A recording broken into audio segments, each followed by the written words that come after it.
사장해 주신 대원들에게도 감사의 말씀 드립니다. 우리 축복의 인사 같이 나누도록 하겠습니다. 우리 좌우 앞뒤를 한 번씩 돌아보시면서 우리 힘차게 두 손을 흔드시면서 우리 인사하도록 하겠습니다. 참 잘 오셨습니다. 네, 참 잘 오셨습니다. 네, 참 잘 오셨습니다. 우리 한 번 더 인사하겠습니다. 주 안에서 행복하십시오. 주 안에서 행복하십시오. 네, 주 안에서 행복하십시오. 네. 기도하겠습니다. 하나님 감사합니다.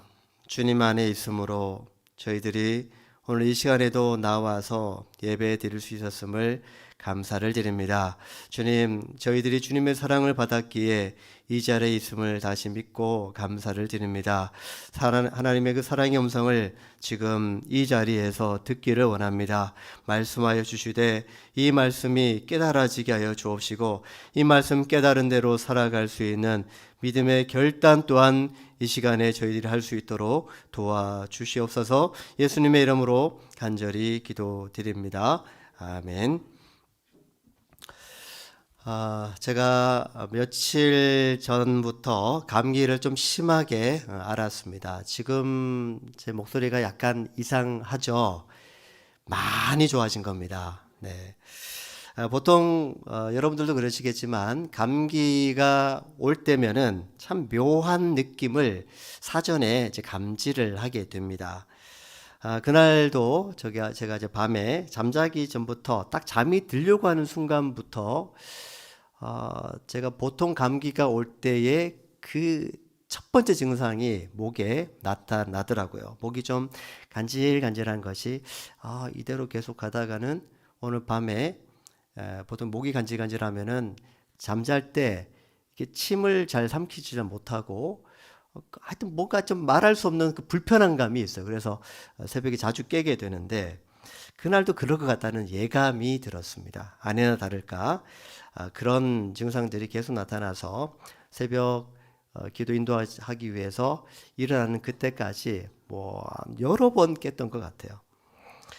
그리고 새벽 기도를 인도하고 나서 이제 그때 좀 감을 잡고 야 이거 빨리 좀 조치를 해야 되겠다 하고 조치를 했었으면은 좀 괜찮았을 텐데 그냥 또 괜찮아지겠지 하고 보통 잠을 깨고 나면 조금 더 괜찮은 느낌이 들지 않습니까? 괜찮겠다 싶어서 그냥 그렇게 하루를 또 보냈습니다. 근데 그날 밤에 좀 더 이게 심해지더라고요. 병원을 가고 싶어도 병원 문이 열려 있지 않으니 갈 수가 없는 상황이어서 어쨌든 그날 밤도 그냥 보내었습니다. 그 다음 날이 되어서 이제는 도저히 안 되겠다 싶어가지고 보통은 제가 병원에 좀 가라고 해야 가는 스타일인데 그날은 제가 알아서 제 발로 갔습니다. 가서 링거도 맞고 약도 받아서 왔습니다. 그게 바로 이제 수요일 일이었습니다. 이게 감기라고 하는 것이 이렇게 방문할 때, 우리를 찾아올 때 사람마다 전조 증상이라는 게 분명히 있습니다. 사람마다 자기가 느끼는 게 감각이 있습니다. 이게 감기가 찾아오겠구나. 감기가 왔구나. 그러면 좀 더 적극적으로 대처를 하면 감기를 이겨내는데 좀 더 고통스럽지 않게 좀 시간을 보낼 수가 있는데 견디면 이게 힘든 겁니다. 여러분, 의사 선생님이 저에게 한번 이런 말씀을 하시더라고요. 목사님, 감기는요, 병원에 가서 치료받고 약 먹으면 일주일 걸립니다. 그런데 병원 가지 않고 버티면 7일 걸립니다.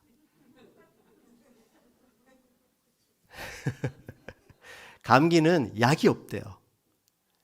약이 없어요. 치료제가 없어요. 그냥 나아야 되는 거예요. 우리 몸의 자연 치유력으로. 근데 그 7일 동안 너무너무 힘든 거죠. 그래서 우리가 병원 가서 링거도 맞고 약도 받아서 이렇게 증상을 완화시키는 겁니다. 여러분, 감기약은 치료제가 아니라고 합니다. 의사 선생님들의 말씀이에요. 그냥 증상을 완화시켜 주는 거예요. 근데 일주일 되면은 보통 웬만한 감기는 대부분은 다 낫습니다. 저도 한 화요일쯤 되면 다 나을 것 같아요. 지금 많이 좋아진 게 이 상태거든요. 느낌이 옵니다. 이제 나을 때가 다 됐구나. 이 느낌이 옵니다. 여러분, 근데 어쨌든 이 징조라는 게 찾아옵니다. 증상이라는 게, 초기 증상인 게 찾아오는데, 그때를 무시하고 넘어가면 감기의 증상이 몸을 확 휘감아 버리기 때문에 굉장히 힘들게 감기의 기간을 지내야만 하는 것이죠. 여러분, 징조라고 하는 것은 하나의 위험 신호입니다. 사인이죠.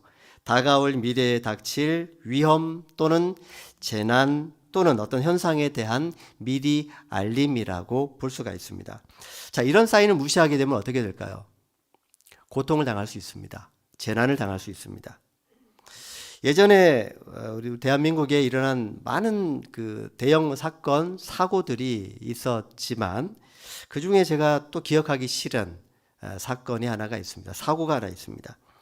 1995년 6월에 있었던 서울 서초동에 있던 삼풍 백화점 붕괴 사건. 여러분 다들 기억하시죠? 네, 워낙 또 오래된 일이라 그때 좀 사람 좀 죽었나 싶으시겠지만 사망자를 저도 기억이 정확치 않으니까 사망자 수를 한번 인터넷을 검색해서 찾아보니까 그때에 붕괴되어서 사망한 인원이 무려 502명이었습니다. 502명. 여러분 이게 말이 되는 전쟁통도 아니고 어떻게 이렇게 한꺼번에 하루에 그 무너진 그 붕괴 사건으로 인해 사고로 인해서 502명의 무고한 생명이 그냥 이 세상을 떠나게 될까? 그들에게도 분명히 사랑하는 가족들이 있었을 텐데 그 고통이 얼마나 컸을까 짐작하기가 어려울 정도입니다. 그리고 부상자가 930여 명으로 추산되어졌습니다. 당시 저는 이 사고가 너무 기가 막히고 어떻게 우리 대한민국에 이런 일들이 이런 사고가 일어날까 참 기가 막힌 일이 아닐 수가 없었습니다. 삼풍백화점은 붕괴 사고가 일어나기 수개월 전부터 균열 등의 붕괴 조짐이 있었습니다. 그런데 왜 이런 붕괴 사고가 일어났을까요? 경영진의 도덕적 해이함 때문이었습니다. 그들은 영업 실적들 때문에 그 영업을 포기할 수가 없었습니다.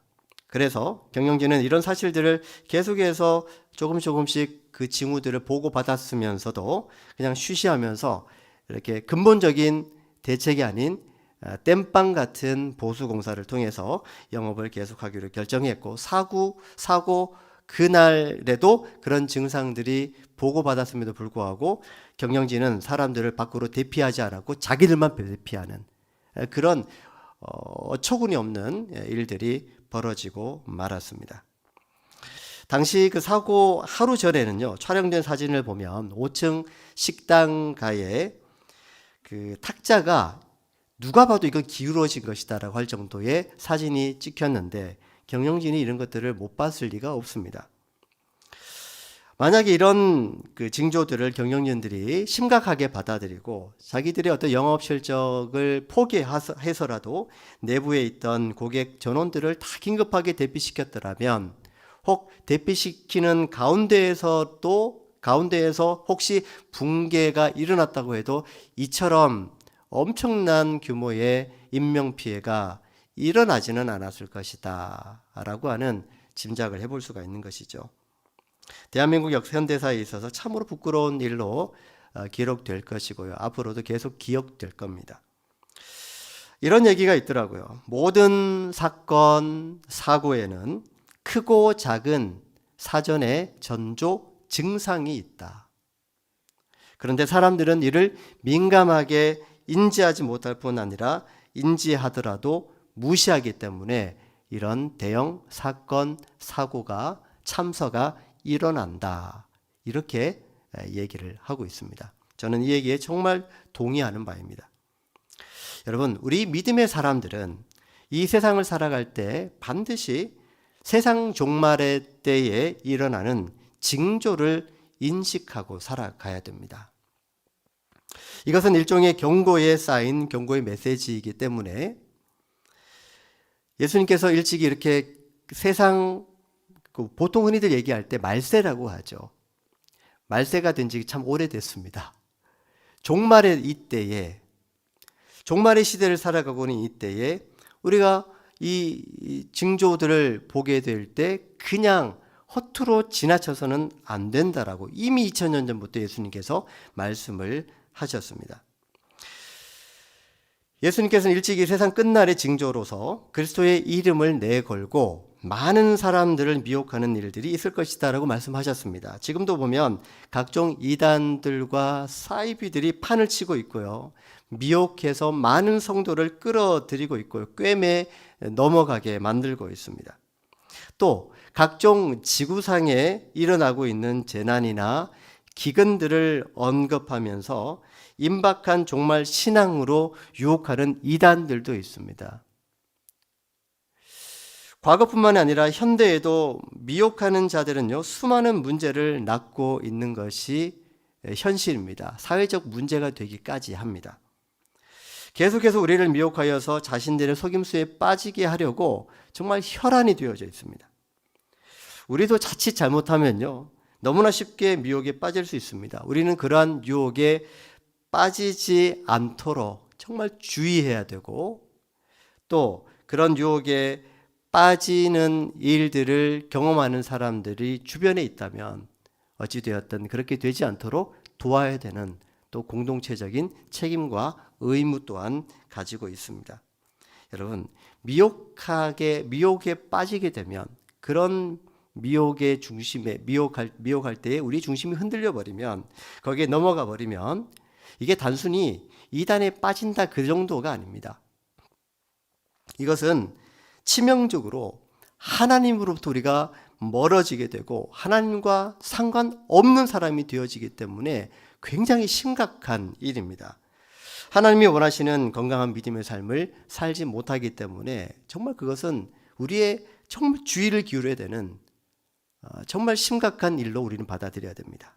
자, 그렇다면 우리가 이 종말의 때에 미혹받지 않는 삶을 살기 위해서는 어떻게 해야 될까요? 어떻게 하면 미혹당하지 않는 삶을 살아갈 수가 있을까요? 첫 번째는요, 오늘 말씀처럼 거짓 가르침을 절대로 따라서는 안 됩니다. 바로 5절과 6절의 말씀인데요. 같이 한번 읽어보도록 하겠습니다. 5절과 6절입니다. 시작.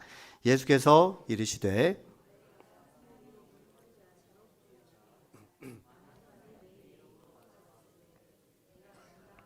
많은 사람을 미혹하리라. 아멘. 자, 예수님은 먼저 너희가 사람의 미혹을 받지 않도록 주의해라 라고 말씀을 하고 있습니다.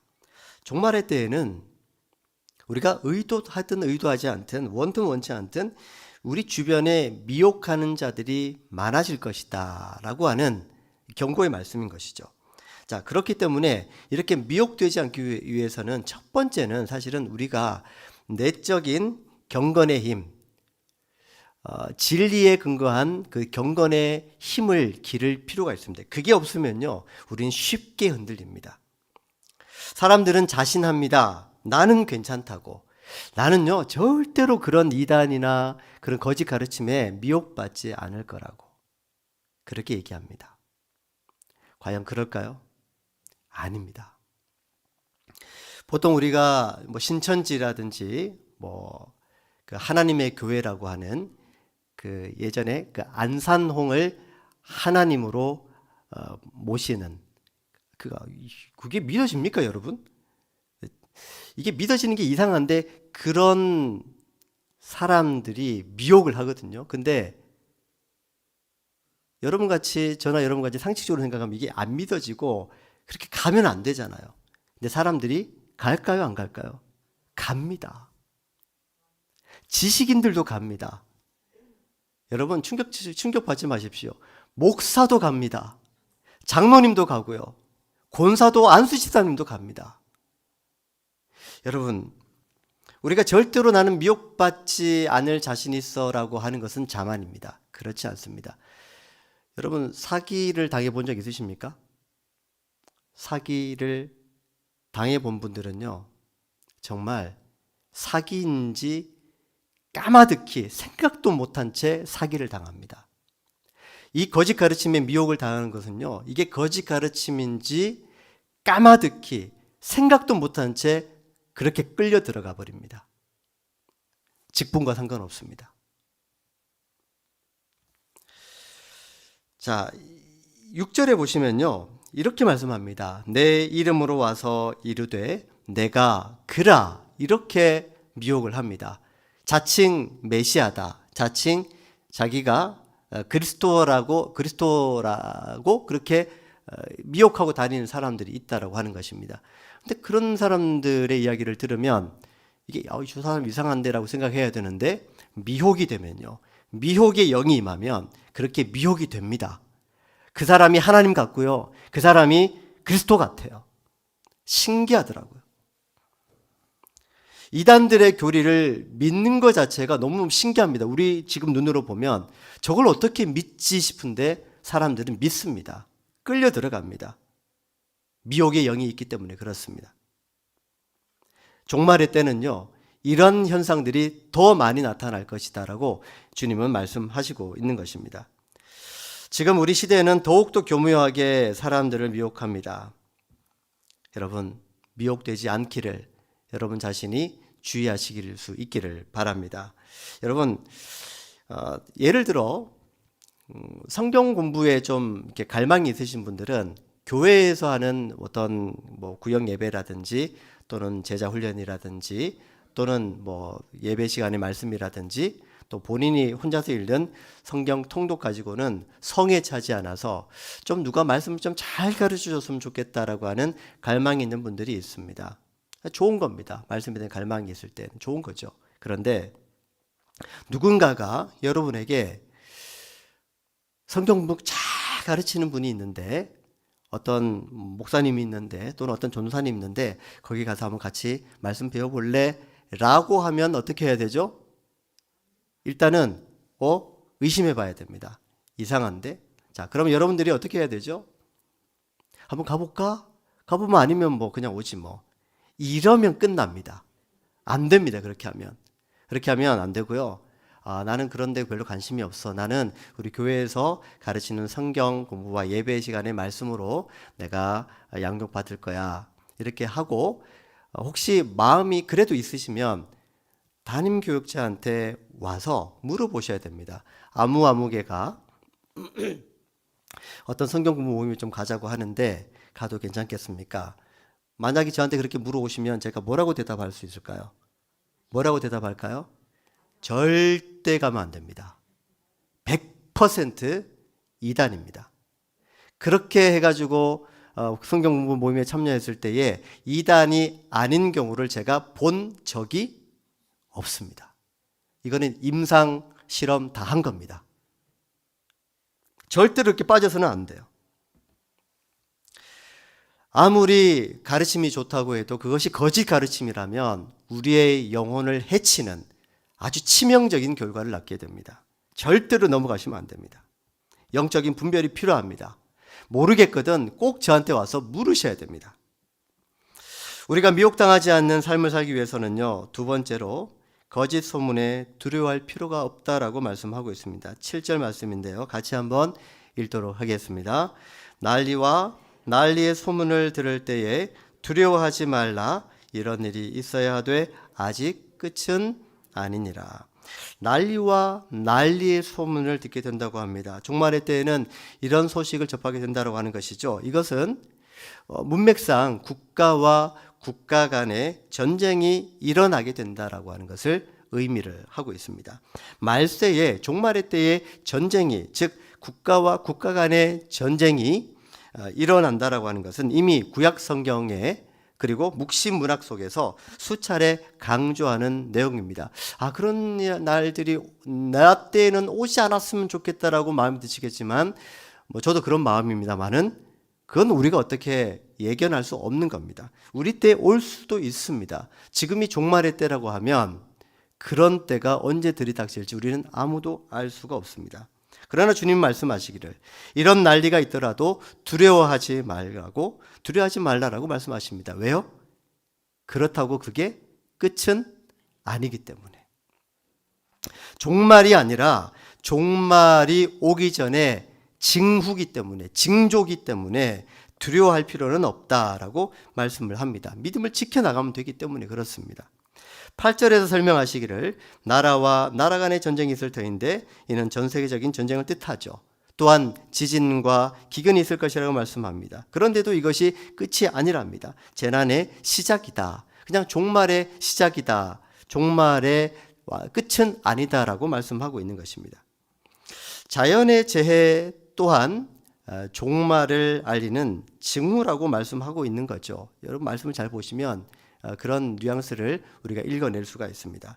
여러분 과학자들도 지구가 영원히 존재할 것이다라고 판단하지는 않습니다. 언젠간 이 지구에 생명체가 살 수 없는 때가 올 것이다라고 과학자들은 과학적인 근거를 가지고 데이터를 가지고 그렇게 판단하는데 어떤 좀 극단적인 과학자는 우리 지구가 아마도 2050년쯤이면 길어도 2100년쯤이면 지구에 어떤 생명체도 살 수 없는 그런 생명이 살 수 없는 별이 될 수도 있다. 경고를 하고 있습니다. 여러분 지구온난화 문제가 참 심각해지고 있죠.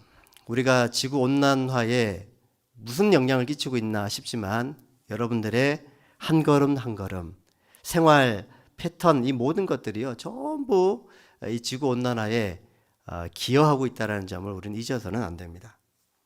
많은 국가가 탄소 배출을 줄이기 위해서 노력들을 하고 있습니다. 하지만 그 노력이 빛을 아직까지는 발하지 못하고 있는 것 같습니다.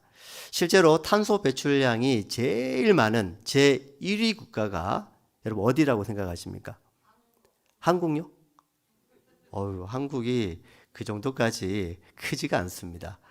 예, 중국입니다. 중국이 탄소 배출을 어마어마하게 배출하는 제1위 국가고요.